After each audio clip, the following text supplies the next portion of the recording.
Thank you, Sally, for that introduction, and all the PFI staff and WFAN staff that put this amazing venue together. It's perfect.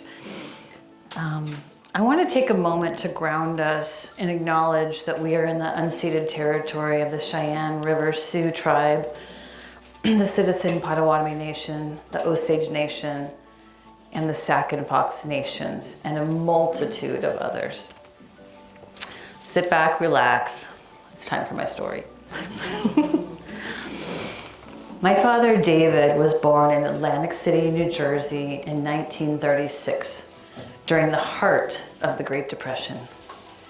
His parents, Ray and Sam, had a simple row home in Camden, New Jersey, with a small rose garden that he tended. Dad set his sights early on to own a larger piece of land. He pulled himself up by his bootstraps, studied hard, became a physician, and saved. Dad led our brownie troop and purchased forest land in northern Arizona, where we would camp and go fishing at the lake. We hatched chicken eggs under heat lamps on the back patio and had a coop that housed rabbits, turkey, geese, and a variety of exotic chickens that we entered into the Arizona State Fair. Dad loved Charlie Chaplin movies, a good bookstore, and his two daughters. He researched where the best soils in America were located and purchased his first Iowa farm in 1978. My mother, Barbara, born in Chicago, Illinois, was raised on a Century family farm in Michigan. In the summertime, as children, we visited Grandma Pearl at the farmhouse and went blueberry picking down the road. My mother was a musician, and we sang songs together as she played her piano and guitar and cello. My mom led the Silver Lake Improvement Association in Los Angeles, recruiting neighbors to clean up graffiti and trash. She was awarded Pioneer Woman of the Year by the city of Los Angeles. She removed her lawn and replaced it with native plants long before that was a popular practice. My parents met on Valentine's Day in Detroit, and I was born in Michigan several years later. In 2014, I was minding my photo business in California when my dad called me on the phone. He was in the hospital. He had fallen. Someday these farms are going to be yours became today, right now. All of my work experiences were needed to take the reins of the farms in Iowa and one farm in South Dakota. One thing I knew for sure was we were not selling any farmland. Dad had instructed my sister Shauna and I over and over and over, don't sell the farms. Do not sell the farms. Since that was crystal clear, I needed to understand the 1,600 acres to do my best. I had earned a bachelor's degree in art from the University of California, Santa Cruz, and had completed some horticulture and landscape design courses at our local community college. I had planted gardens for years. I had been a florist, a Life Lab science program educator, and worked with plants in a greenhouse for a researcher. Plants were familiar territory. I took a deep breath and began. I walked into my father's office and was overwhelmed by unorganized farm paperwork. I asked a friend, Heidi Raber, to help me organize the documents by farm name, and we got right to work. Reviewing the financial statements, I could tell the farm management team was not maximizing our income. Reading the annual reports showed that many farms had years of delayed maintenance, unsecured wells, trash dumping, grain bin, windmill, and cattle barn with trees growing at the foundation, missing fences, and trespassing. Realizing how poorly the land had been cared for lit a fire in me. I wanted to protect what my father had worked his whole life to obtain and also give the land the care that she needed. There was a farm mortgage and an operating line of credit. We needed to conserve resources and tighten our belts. What I understood right away was no one was showing up for the land. The relationship I saw was transactional and extractive. land is income, soil is a factory. It took time to convince Dad to trust me to run our business, but he came around to the idea. He ended up being the best business partner I could have ever hoped for. We ran the business together for 5 years until he passed in 2017, just 3 months after our mother passed. I stayed up late on my computer watching YouTube videos on cover crops, reading USDA websites, and educating myself by way of the internet. I had run a photography business for 15 years and had used contracts the whole time. Surely this would not be so different. I kept saying to myself, we are at the bottom now. We can only go up from here. And I was right. Dad had never met his farm operators. I knew I had to meet everyone soon. Dad gave me the green light to step into full management of all 11 farms spread out across 6 Iowa counties. I moved our farm business towards land as a holistic, healthy, diverse ecosystem. I wanted to be a natural areas designer and soil healer, not simply a farm manager. I wrote our farm lease based on several I'd obtained and blended the best parts. No-till, mandatory cover crops, no collection of artifacts, no atrazine chemical, no overspraying of waterways and terraces. I had a lawyer and a farmer review the finished lease. I located new farmers that I could build new relationships with. These days, I ride on the planter and the combine with them. It's fun. No longer satisfied with viewing farms from a gravel road in August when the corn is really tall, I began visiting the farms with the USDA staff in April before planting. With bare ground in view, we discovered erosion that was 5 feet deep in some places. Where hidden scars lay of eroded land are now grassed down waterways.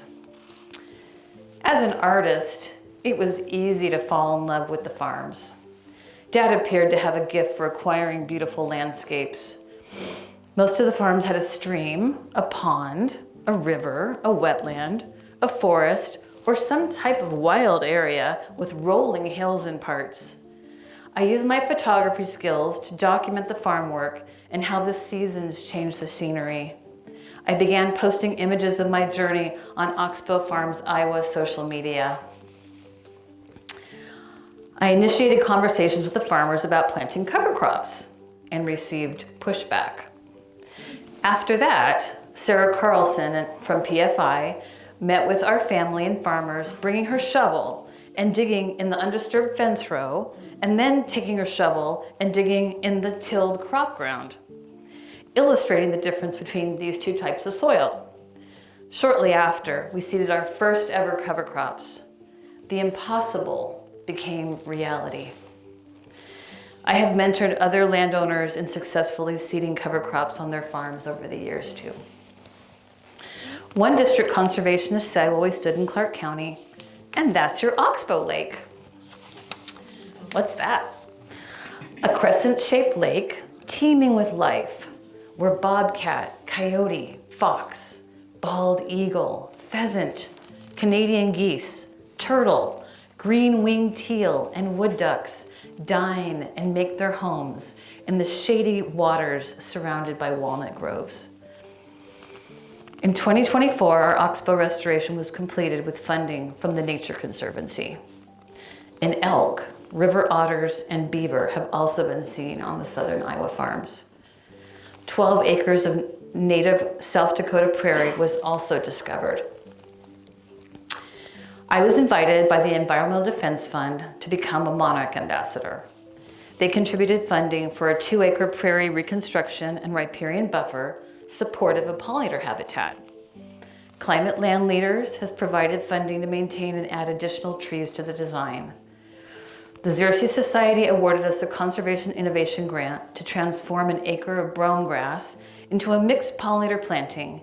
We held a collaborative field day there with Women Food Agriculture Network. I became a stewardship ambassador with Women Food Agriculture Network. We are encouraged to speak out at events and to have the minds of women and their thoughts about farming present at the table. The data is clear. Women own or co-own almost half of the Iowa farm ground. Women have been in the background and have been invisible, and speaking out raises awareness and may empower women to make conservation changes on the land that they own. We teach that healthy soil has the consistency of chocolate cake, not cocoa powder. I became more interested in the health of my soil rather than its ability to produce a cash crop. I understand that soil itself is a living organism. Being a long-distance landowner was frustrating, and my solution was to live on one of the farms so I could be more involved. In 2019, I enrolled in a permaculture design year-long course.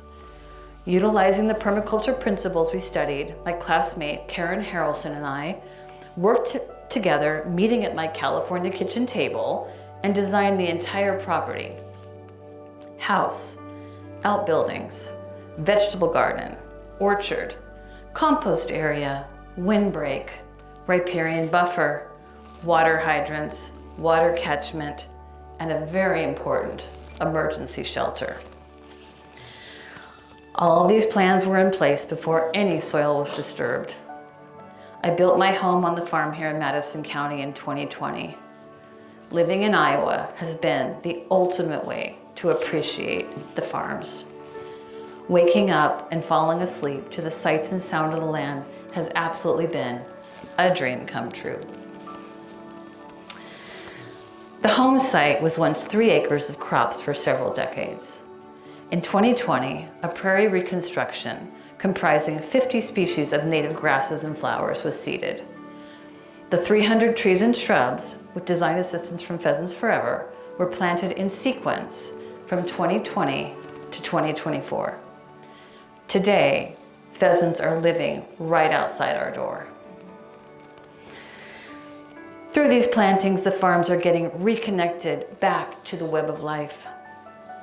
Cresta Nutter and I faced multiple years of severe drought, and the plants required watering, mulching, and weeding, all done by hand. Our planting survival rate is excellent. Parts of the farms that were only shapes on a map were walked. We discovered the personality and occupants of the land, and the names emerged. Firefly Forest, Pollinator Hill, The Secret Garden, David's Pond.